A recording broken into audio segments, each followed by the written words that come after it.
युद्ध नहीं जिनके जीवन में वो भी बड़े अभागे होंगे, पर या तो प्रण को तोड़ा होगा या फिर रण से भागे होंगे। कुछ तो लोग कहेंगे, लोगों का काम है कहना, और चुनाव का टाइम चल रहा है तो हमें सुनना ही पड़ेगा लोगों की बातों।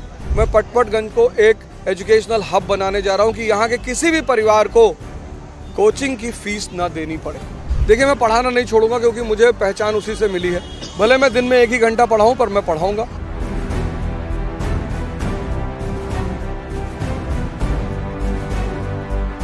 यदा यदा हि धर्मस्। हमारे साथ है अवध ओझा। किसी परिचय के मोहताज नहीं है, यूपीएससी में बच्चों को तैयारी कराते थे। अब इनकी नई पहचान है, पटपटगंज विधानसभा से आम आदमी पार्टी के कैंडिडेट हैं। पार्टी में आप शामिल हुए, सीधे चुनावी मैदान में कूद गए। युद्ध नहीं जिनके जीवन में वो भी बड़े अभागे होंगे, पर या तो प्रण को तोड़ा होगा या फिर रण से भागे होंगे।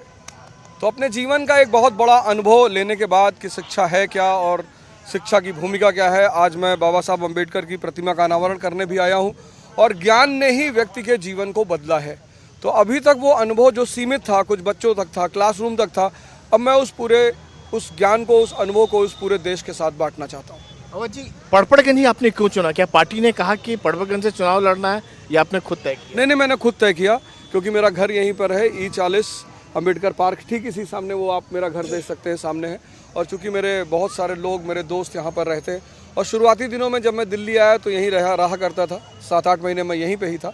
तो इसलिए मुझे बड़ी सुविधा थी यहाँ के समाज को, यहाँ के लोगों को, चूँकि पहले से मैं जानता था, इसलिए मैंने इस जगह को चुना है। पटपटगंज बहुत हाई प्रोफाइल सीट रही है। मनीष सिसोदिया डिप्टी सीएम रहे हैं वहाँ पर, 3 बार उन्होंने लगातार यहाँ पर रहे हैं। इस बार उन्होंने सीट ये छोड़ दी। छोड़ी नहीं, मुझे दी है। उन्होंने सीट को छोड़ा नहीं है, उन्होंने सीट को मुझे दिया है। और चूंकि वो भी शिक्षा से जुड़े हुए थे और मुझे भी शिक्षा के क्षेत्र में आगे काम करना था, इसलिए मैंने निवेदन करके ये सीट उनसे ली है। मनीष सिसोदिया जो शिक्षा के क्षेत्र में बहुत दिल्ली में लंबा चौड़ा उन्होंने काम किया, बच्चों को स्कूल को लेकर कई सारे आरोप भी लगे मनीष सिसोदिया को लेकर। एक आरोप यह भी है कि मनीष सिसोदिया को लगा कि सीट कमज़ोर पड़ रही है, इस वजह से आपके ये इतने लोग आपको दिखाई पड़ रहे हैं मेरे साथ खड़े हुए, सीट कमज़ोर वाले लोग हैं। अगर मैं अकेले खड़ा होता और आप मुझसे सवाल करते तो मैं उसका जवाब भी देता। ये हेमलता बहन है, ये रघुवीर भाई है, ये सारे लोग यहाँ खड़े हुए हैं, असलम जी हैं, शुक्ला जी खड़े हुए हैं, ये हमारे सुशील तोमर जी हैं, ये सारे भैया लोग खड़े हुए हैं, ये अनुज भाई हमारे साथ पहले दिन से डट के, ये हमारे जगतारा जी हैं। हाँ, तो ये सारे लोग, महाराज जी उधर खड़े हुए हैं। तो ये सारे लोग पहले दिन से, मतलब कोई भी आता, आम आदमी पार्टी की तरफ से कोई भी आता, हम कहीं से भी बुला लेते किसी को, ये सारे हमारे जो कार्यकर्ता हैं और आंदोलन के समय के कार्यकर्ता हैं, उनको पार्टी से ज़्यादा मतलब है, जिन्होंने इस पार्टी को जन्म दिया है। फासला जो है पिछली बार बहुत कम रहा था बीजेपी और आपकी बात का, करीब 3000 का। मैच में ऐसा अक्सर होता है, मैच जब होता है तो ऐसा कभी कभी मैच टाई भी हो जाता है, लेकिन जीत को ही असली चीज़ मानी जाती है। तो फासला कुछ भी हो, जब गेम में वर्ल्ड कप जो जीतेगा वही विजेता है। तो आम आदमी पार्टी की लड़ाई इस बार कैसी लग रही है? पूरी दिल्ली की बात करें, देखिए, जिस तरह से विरोधी दल सिर्फ गाली देने का काम कर रहे हैं और बदतमीजी कर रहे हैं, मतलब मैंने तो कभी नहीं सुना कि कोई राजनेता किसी बहुत बड़ी नेता को, किसी बहन को, बेटी को रोड की तुलना उसके गाल से करे।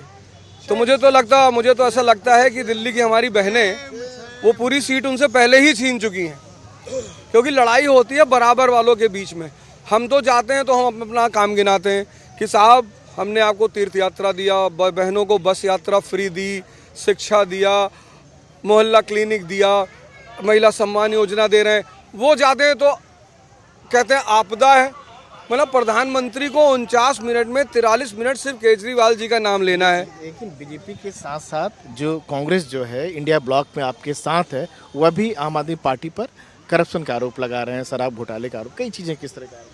मैंने तो खैर अभी तक सुना नहीं है, मैं कोशिश करूंगा। आजकल मैं 14-15 घंटे विधानसभा में रहता हूं, तो ना तो मुझे न्यूज़पेपर पढ़ने का टाइम मिलता है, ना मुझे न्यूज़ देखने का टाइम मिलता है, पर मैं पढ़ने के बाद इस पर गंभीर चर्चा करूंगा आपसे।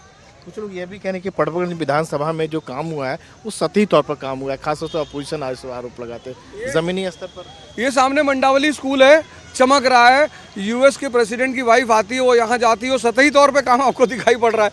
मतलब इतना प्यारा स्कूल बना हुआ। नहीं मतलब अपोजिशन के लोग, कई लोग कहते हैं अपोजिशन तो बहुत सारे लोग, एक बड़ा प्यारा सा गाना है, कुछ तो लोग कहेंगे, लोगों का काम है कहना, और चुनाव का टाइम चल रहा है तो हमें सुनना ही पड़ेगा लोगों की बातों।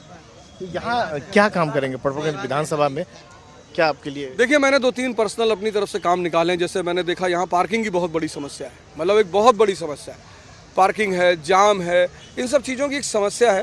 तो सरकार जितनी योजनाएं ला रही है, सरकार पहले से ही, जनता इतनी खुश है कि भैया हमको वादा किया था वो चीज़ें हमें मिली हैं।